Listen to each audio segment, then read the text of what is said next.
This week we're talking about tarsal tunnel syndrome, what it is and how to treat it. But first, our disclaimer.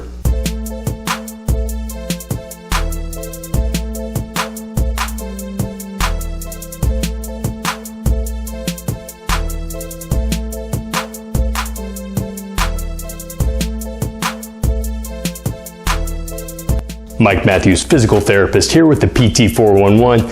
Thanks so much for joining me. If you already haven't done so, make sure you follow, like, subscribe, Facebook, YouTube, Instagram, TikTok, and Twitter. Also, make sure you check out thept411.com. So like I said, this week we're talking about tarsal tunnel syndrome. Now, tarsal tunnel syndrome is basically similar, not the same thing, pretty similar to carpal tunnel syndrome up here at the wrist. Up here at the wrist, we have our median nerve that can get compressed over here in this area right here. Pretty similar thing happens down here at the ankle. We have an area here posterior to this medial malleolus of the tibia where a tibial nerve runs through. Oftentimes things can get tight in this area and this nerve can get obstructed. It can get pinched off. So oftentimes we need to do a few things to try to alleviate that, get that impingement off that nerve there. And symptoms can often mimic plantar fasciitis, pain on the bottom of the foot. So if you think you have that and you've been treated for it for a really long time and you're not making any progress, it's time to look elsewhere. We can look at this and see if these types of things can help us out.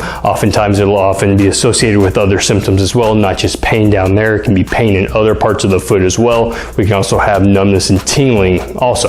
So there's a couple tests that we can do to try to figure out if we have this. It's not 100% accurate, but it's pretty close. It's a good diagnostic tool that we can kind of go off of.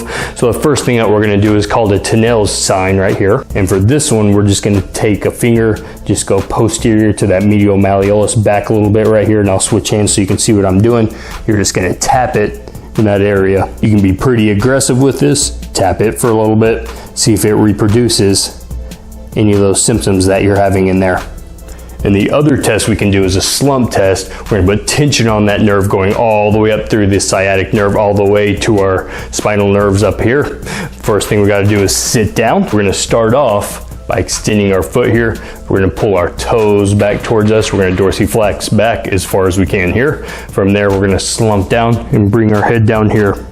Now, we're not looking for any pain here. We're not looking for back pain or pain radiating down our legs. We're looking to see if we're specifically getting those same complaints, reproducing those symptoms we're having down at the ankle and foot.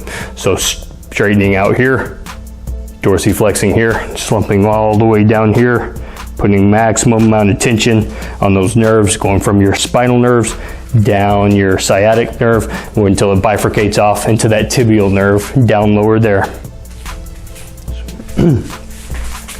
So if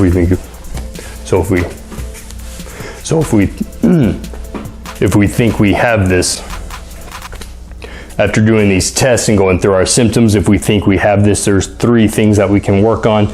The first thing we can work on is actually stretching out your calf muscles. There's two different stretches we need to do for this. We can't just keep the knee straight and stretch it out here. We also have to have the knee bent a little bit to stretch it out. So we can stand up for these two. We're going to put the foot that we're stretching out back behind us. We're just going to do a lunge stretch for that calf. We're going to lean forward, keeping that knee straight, toes forward. So just lean forward so you feel that stretch in the back of the calf there. We're going to hold this for 30 seconds. Do 3 sets here. We're going to work on this 3 different times a day. But like I said, we don't only want to stretch out that gastroc, that major calf muscle. We also want to stretch out the soleus muscle that's underneath it and slightly below it as well. So to get to there, we need to put our gastroc on some slack. So we have to have that knee bent for this one. Same thing, lunging forward with that knee bent.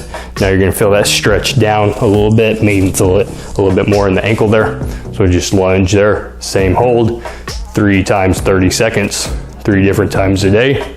Now the second thing that we can do is our nerve flossing here, and the point of flossing it instead of just straight up stretching it out and putting a prolonged hold, prolonged tension there. So we actually want to floss it. We want to move that nerve back and forth through all the tissues throughout that leg, see if we can get things unstuck, get things moving properly, and over time we can slowly increase the amount of tension we're putting through it so that we can safely stretch it out as we're actually flossing it more than anything. So we're going to do do the same thing basically as when we were testing this out through that slump test. The only difference here is that this time we're waiting for those symptoms to barely start and then we're backing off. So we start off the same way. We're sitting up nice and tall, straightening the knee out, pulling the foot back. Then we're going into that same thing, slumping over with our head down. But let's say we start feeling it a lot sooner. We straighten it out. We start to bring it back a little bit, and we're feeling it here. From there, we need to back off on our last step just a little bit. So straightening out that knee just a little. We're gonna pump back and forth 20 times here. After those 20, you take your quick break, just a few seconds. You try to find that spot again, see if you're able to go a little bit further or not. Back off on that last step just a little bit, and pumping that foot back and forth. Now it might be showing up a little bit later, so if you're straightening it out, coming up here, finding that slump, then we feel it there, we back off on that slump a little bit, pump back and forth. If we're feeling symptoms during this, we have to back off on that last step a little bit more before we start pumping up there. Alternatively, we can just move our head instead of moving our foot, so we get to our point, straighten there, come up here, coming down, up, we feel it, back off that slump a little bit. We can move our head back and forth. Progressing this all along a little bit further, we can move our foot and our head in the same direction. And to progress it even further, we move them in opposite directions, so the foot comes back, head comes forward, and the opposite there.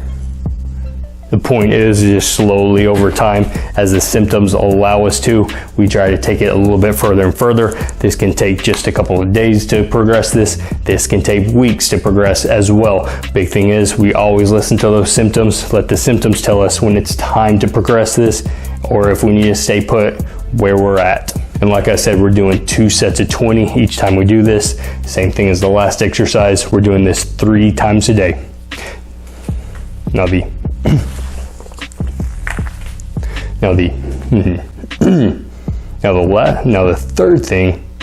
Now the last thing that we need to work on is stability. Everything needs to be nice, lining up, nice and stable to prevent that tunnel from closing down on us, to prevent that impingement, that obstruction on that nerve. I made several videos on ankle stability already, and I'm not going to go over them in this video, so make sure you check out those 2 videos there. Head on over to YouTube or the PT411 or even our Facebook page, and you can find those there pretty easily.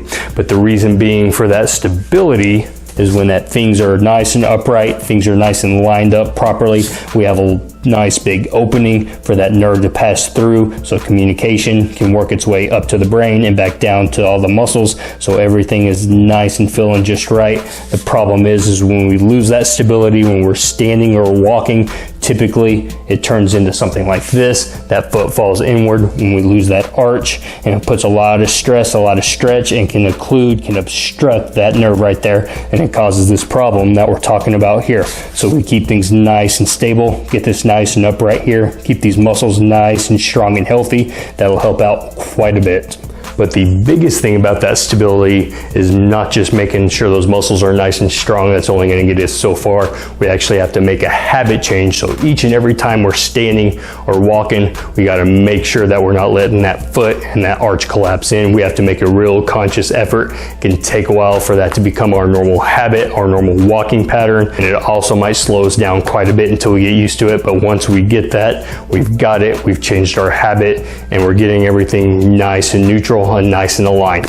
So I have a few more videos planned out for the foot and ankle, so make sure you stay tuned for that one. Again, I'm Dr. Mike Matthews with the PT411. Thanks for joining me.